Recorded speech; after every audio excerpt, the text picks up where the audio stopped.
My name is Kamaya. I'm a 22-year-old female and I have sickle cell anemia.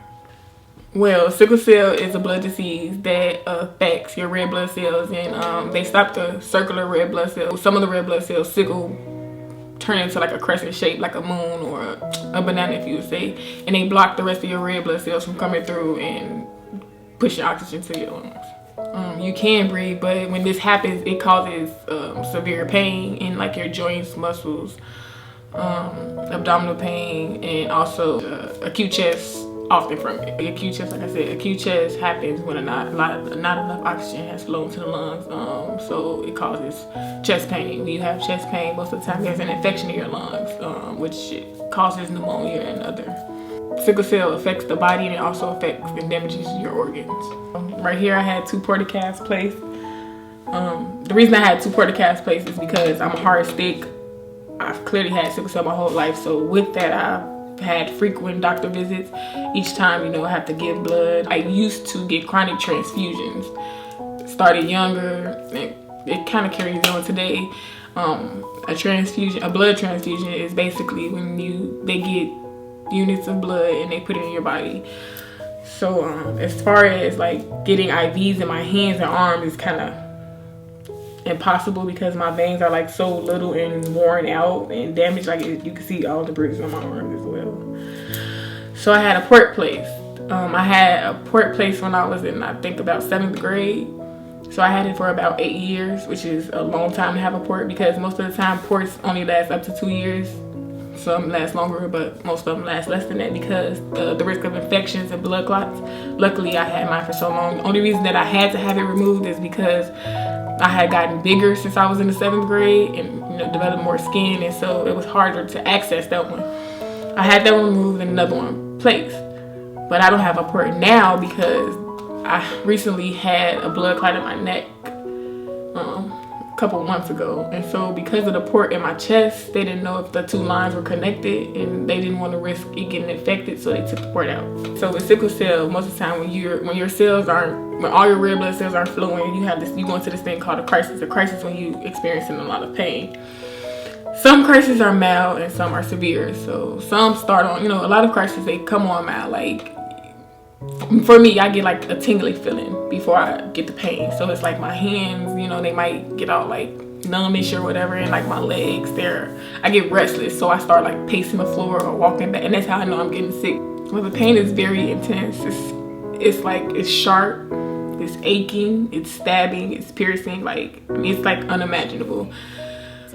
It's way worse than, getting jumped by like 10 people, or it's a constant pain. So it doesn't dull, or, it isn't like ongoing, coming back and forth. It's like constant most of the time. So it's like you're sitting there in like a whole lot of pain. And when you're in a lot of pain, when I'm in a lot of pain, I stop breathing. Not literally like stop breathing and die, but I have asthma as well, so I freak out and I don't be like breathing like I should, and that causes me to have low oxygen. So when I go into the emergency rooms and stuff, like most of the time I have to be put on oxygen, but oxygen helps people when they're in crisis because there's not enough oxygen going to the lungs already. So when you put on the oxygen, it kind of helps with the crisis. Most people feel like they don't want to do this anymore. Mm-hmm. They want to give up.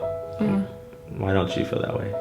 I mean, I'm not gonna lie, I have felt like that a lot of times, like giving up or not wanting to do it anymore. It was a point at one time I didn't even, I refused to go to the hospital. Like I was just sitting on my couch and I was like in pain. Like my mom, she was scared. She was sitting there crying because she felt like it wasn't like me, and I just told her like I didn't want to do it no more. Like, I'm saying, I'm tired of every month or every other month, having to go to the hospital. When I'm at the hospital, when I go to the ER, no matter what, I'm always admitted, and so when I'm admitted, I'm there like 2 weeks, a week or 2, or, however. And then it's like when I'm there, I could go in for a crisis, but I end up catching so many other things. Like I go in there for a sickle cell crisis. They find out I might have like pneumonia or some type of lung infection or, any little thing like that. And then it's like, so I'm there getting pain meds as well as antibiotics, and then it's like out of nowhere I may start having a lot of nausea and I'm throwing up constantly. So I'm at the point where I'm in pain and then now I'm throwing up 6-7 times a day, each day, you know, and then it's like they're trying to give me more meds. It's like sometimes my body doesn't react well with all of the meds, and that also causes a lot of nausea. And it's just like, it's a lot for one person to handle. Is this what I got to live for, like, every day of my life? Like, every time I get sick, like, this is what I'm come to. So it's like, I was ready to give up. Like, I don't want to do this anymore. Like, I just felt like I didn't want to do it. So that day I just didn't want to go. And she called my grandma, and I kind of think it was my grandma, you know, because it's like, I mean, who can say no to their grandma? She just touched something, you know, and then she was on the phone crying, and it just made me cry. And it just was like, okay, I'll go, you know. It's like, it's just like when you're there, like when I'm there, like all I do is see 4 white walls all day to me. And like, yeah, I have, you know, people, my family, of course, they're like my biggest support system. So they come, you know, they sit with me, bring me food, talk, laugh, whatever, if I'm in the mood for it, if I'm up for it. But it's like when they're gone, it's like when it's nighttime and I'm just there by myself, or like days that no one comes, it's just like I'm sitting there and it's just like I'm just looking at the walls, like, you know what I'm saying, like, why me? Like, why am I sitting here? Like, you know what I'm saying, like, what did I do to deserve this or whatever?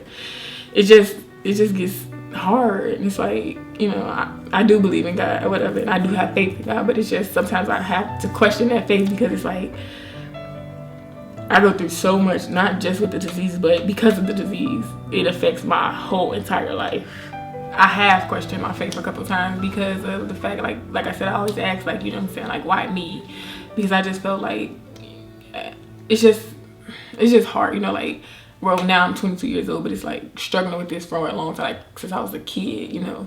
And I think the one thing about having the disease or whatever is like, you want to be normal so bad, but you're not. Like, you know what I'm saying? Like, I feel like I can do anything that the other person can, and I probably can, but it's just like, maybe it'll take me some time, you know what I'm saying, longer to achieve whatever they can do, or maybe I might do it before they can, but I'm going to have obstacles doing a lot of things that other people can do because of the disease. It prohibits that, and that is just like a big issue with me, because going through life from being a child to now, like going my high school years, like I was in the IB program the first 2 years, my freshman year and sophomore year at Hyde Park, and you know, it was a really good program. I had all AP classes and honor classes, and then it was just like, because I was missing so many frequent days, like I probably missed like 30 days in one semester, and you know, they dropped me from the program, you know what I'm saying, because of my absences. And it was like a slap in the face, because it was like, I'm doing the work, you know, I make up the assignments, like my attendance didn't affect my grades, you know. I'll be in the hospital working hard, doing whatever I have to do. Like the teachers would send homework, the counselors or whatever, they would send it to my email, or someone would bring it as an advocate, you know, bring the homework or whatever, and I did the homework, and it's like, wow, like I have to go through, you know what I'm saying, I felt like I was being punished for being sick, like, and that was like a big issue. And then even after high school, like going into college, like, you know, I started out at Southern, and like not even a month I had to come home, because I had to have emergency gallbladder surgery, and recovery was 6 weeks. So I couldn't stay there on campus. It was a big campus, you know, with a lot of walking, so I had to withdraw from the university, which is crazy. Like to this day, they still hold me accountable for withdrawing. Like it was out of my hands. I was sick, but I wasn't there long enough to even get a grades or anything. So it's like I still owe them a debt from which they say I owe for being at the university and not withdrawing, but I withdrew, you know, like it was a medical withdrawal. Like it's just like no matter what I do, or like how far I try to push myself, it's like I'm always getting knocked, you know what I'm saying, 2 steps back. And then I just felt like, you know what I'm saying, I know. And then it's like growing up in church as well, like it's like you hear the pastor, or you hear people say, you know what I'm saying, like he never put more on you than you could bear, or you know, like that, you know what I'm saying, my days get brighter, like it'll get better, you know what I'm saying, like he may not come when you want it, but he'll be there right on time. It's just like, so when is my time coming, you know, like, well, when is he gonna come, you know what I'm saying, help me with my situation. I mean, as far as a cure, it's not even enough funding for researchers to invest in a cure, you know what I'm saying, like, because sickle cell is not a widely touched on disease as far as cancer, AIDS, and other diseases. So I mean, a lot of people don't even know what sickle cell is, so it's kind of hard. It's just like, I'm just gonna have to go through this disease, you know what I'm saying, and like struggle with it, because it's like I don't, you know, I have no outlet. Like I'm not gonna get any better, you know. Meds only help to ease the pain, but it doesn't make you better. And it's just like, I just ask God sometimes, like, you know, why me? Like Like, I always ask them, why me? But as I got older, you know, and coming to church more or whatever, and talking to the pastor and other people and mentors that are in my life, it's just like, you know, why not me? Like, I'm always asking, like, what did I do to deserve this? But what did I do not to deserve it? You know what I'm saying? Like, what makes me better than the next person? Like I have sickle cell. Sickle cell doesn't have me. And so, like, since then, I've just, you know what I'm saying, outcome my disease. Like, I don't let my disease stop me from doing anything. Like, whatever I want, I go after it, no matter what I got to go through. Like, if it's going to bring, you know what I'm saying, if I'm going to get sick and it's going to stop the process and I have to start over, like, I just do it because I feel like a lot of people is counting on me. I know I'm a role model to a lot of people because a lot of people tell me, like, they look up to me, and then a lot of people, even in the church, you know, they tell me, like, that I have to watch my actions or whatever because they used to look up to me. But I kind of feel like no matter who looks up to me, young or old, like, I'm gonna be me, you know. I try to be me. Like, I try to live my life and enjoy my life while I have the chance, you know. I mean, maybe I don't make the right decisions all the time, but like I said, I'm not perfect.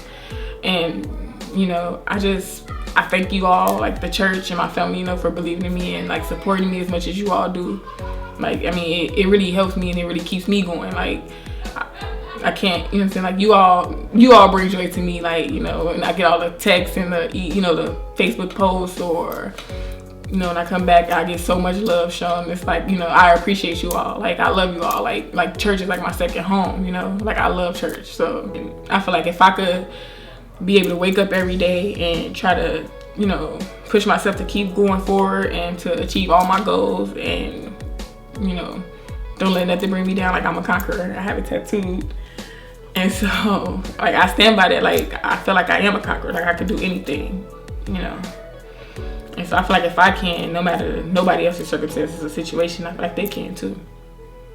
Being there is like a whole different person, because me, the Kamaya I know, like, I'm a real fun, outgoing person, you know. Like, I'm loud, and, you know, I feel like I'm always rah, rah, rah. Like, I'm a real aggressive person. Like, I'm hands-on. It's like I'm not no lazy. I just feel like that's a burden that I'm there in the bed 2 weeks, you know. And it's like most of the time, sometimes I'm not even in the mood to talk. Sometimes I don't text people back or can even, you know what I'm saying, like, talk to my family when they come sometimes. And sometimes I'm in a good mood, you know, it's a good day. And it's just a lot. I do believe like God chose me to have this disease for a reason, you know, because I mean, I know a lot of people, and I just know they couldn't handle it, you know. I don't think they could deal with it the way I do, or just by people's reactions to when they know I'm sick, you know. I feel like they fall apart more than I do, and I feel like I can't fall apart, or I can't, you know, I can't cry or be sad or be depressed no more, because it's like I feel like I'm carrying the weight of the world on my shoulders, you know. I feel like everybody, you know, they're commending me on my strength and, you know, me persevering and this and that, and it's just, you know, it's like a character buildup, you know. Like, I take all of those things, I take it to heart, you know, because I do feel those things myself, and it's like I try to continue to be that person, you know. And I feel like, I think God, he did choose me because I am a great leader, you know, and I'm gonna do something like great and positive, and I know people are gonna look at that like, oh, she had sickle cell but she still did this, you know.